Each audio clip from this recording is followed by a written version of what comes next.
NASCAR returns to another super speedway this weekend, Talladega, where it was the move that was not made that won the race. And I want to touch upon Dale Jr. because it shocked me. Dale Jr. in the broadcast booth for Fox, not NBC.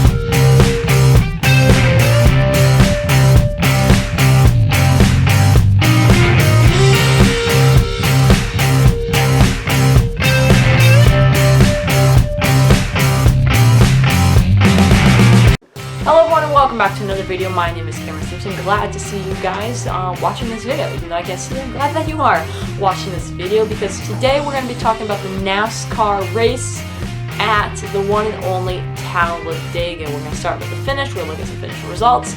And then I want to talk about Dale Jr. in the broadcast booth towards the end of this video, and then we'll stick it on the hit the gas or hit the brakes meter. Thank you guys so much for watching. Let's jump right into today's video. So, NASCAR race at Talladega, and as always, Talladega had some wrecks, it had some lead changes, and pack racing. But, I mean, I would say we did see a big one, but it wasn't as big as I thought it could be. Obviously, big ones are huge at these races. Excuse me.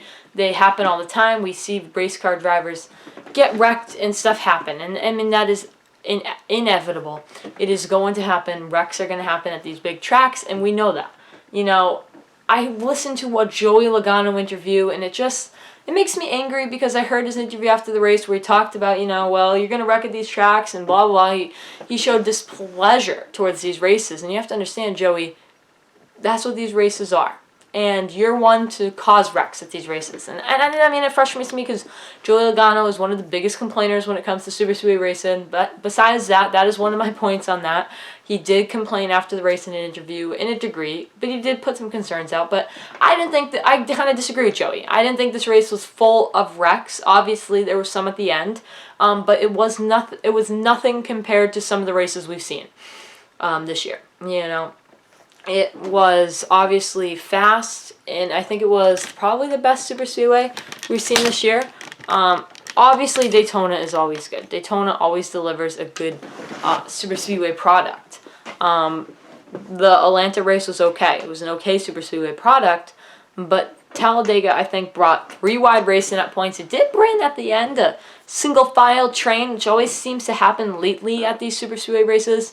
But in that super speedway final train, there was what always happens on the final lap of these races, a crash. And because somebody's got to make a move. And, you know, it was side by side, and there was the outside lane, inside lane. And then Kurt Busch made a in my opinion, very aggressive move that could have won him the race, in my opinion. If someone came with him, he could have won that race. Kurt made a move up the track. He had a chance there. He had a chance to take the W on that lap. And I thought for a second there that he was going to do it. But he just couldn't get it done. But nevertheless, I thought Kurt put himself in a great spot there and gave the effort he could have there, making that 3-wide move to win the race. Ends up crashing because of, in my opinion, a dicey move. Weird what happened between the back of the field. You know, I thought Eric Jones had a chance to win that race. He ends up wrecking too. But setting the stage here, it comes to the final lap. The single file train makes a move. People go crazy. Runs are coming from all over the place, from the front, from the back, all over the place. You know, you think Kyle Larson might have something. He jumps up. He thought he had a run. Bam, he's into the wall. He throws a lot of people into the wall there. And that made it happen where the one car of Ross Chastain makes it to victory lane. And I want to talk about Ross Chastain. We will talk about him in Winter Spotlight, but let's be honest, guys. Ross Chastain, Trackhouse Racing have had a great season so far. And it came down to a guy not making a move that won the race. He decided, all right, I'm not going to go full-fledged. I'm not going to go for the kill shot. I'm going to make a move that will get me in the best position to win. And when they all wrecked each other up front, he was there for the win. He was able to be in position, able to get past cars, and he put himself in the best spot to win. Ross Chastain, joins the couple drivers that have won races this season. 2 drivers, 2 wins this season. Ross Chastain, been in contention for every win this season. Ross Chastain has been there for every win this season. In my opinion, any chance, every race, he's been in the top 10. He's been at one point or another in the conversation. Ross Chastain has been, in my opinion, this year, the best driver. Undoubtedly. I say Ross Chastain has been the most consistent and probably the best driver. If we were going for championship favorites as of today, which that's what we don't do that, but if that is what it was, my favorite would have to be Ross Chastain. Obviously, he has been the most consistent. Even though Willie B has 2 wins, he hasn't been as consistent as Ross Chastain. I can see Ross Chastain ranking up. This is 2, 3, 4, 5 wins this season. You know, he has 2 wins in his career. 2 wins this season. You know, I saw that stat and I was like, yeah, I know that was the stat. But it's still something to think about.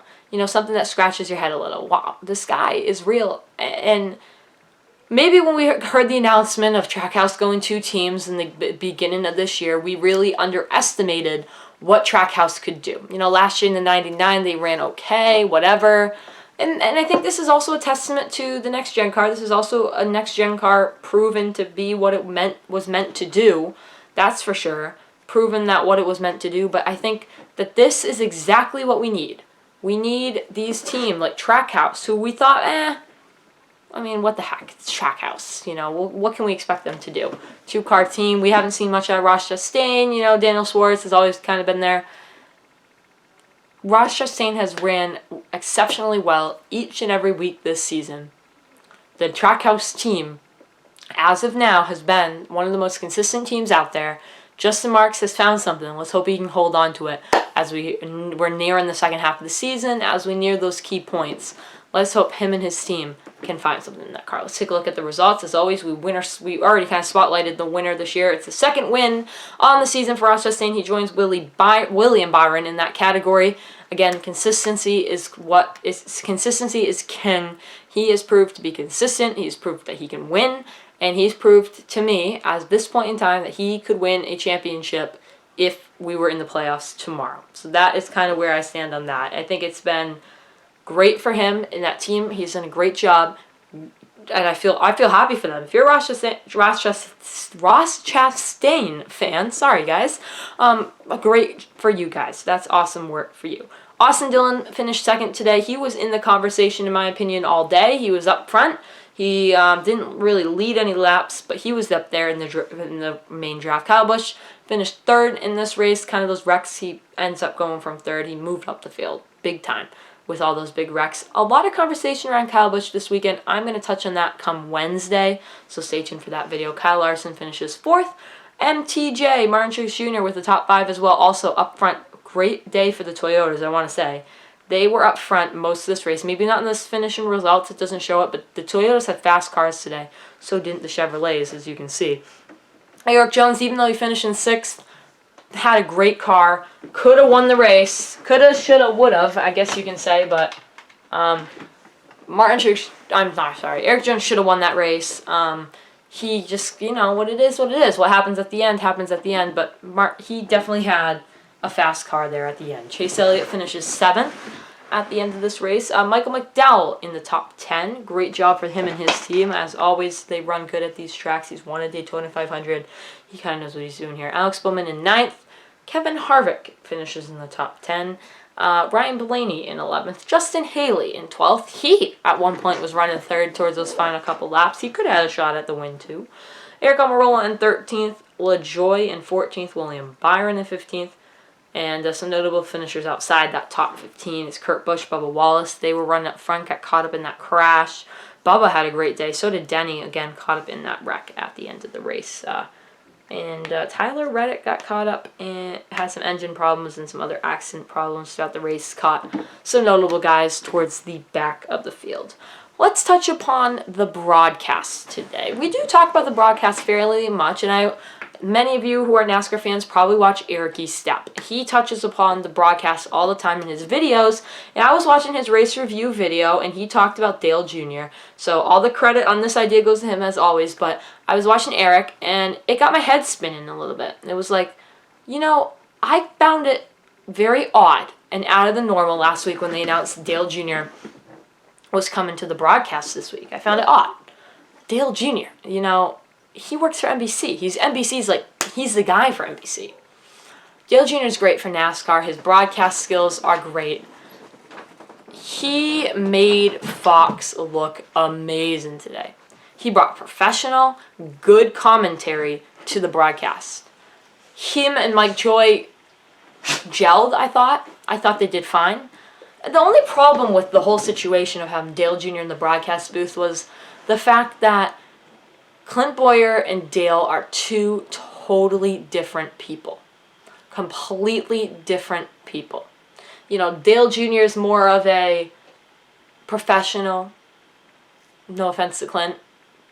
Dale's more of a professional, well-rounded, good commentator. He's a natural at the broadcast booth. While Clint Bowyer has slip-ups and he has times where he jumps over the broadcast partner. I've noticed this between the broadcasts. I know in NBC they have 4 guys, but I swear they do not jump over each other very much. In this broadcast, in Fox broadcasts throughout the year with the guests coming in, I don't mind the idea. I don't really like it that much, but with the guests coming in, I feel like Clint is cutting people off and jumping over people, but nevertheless, that's probably just because there's no chemistry in the booth besides with Mike and Clint.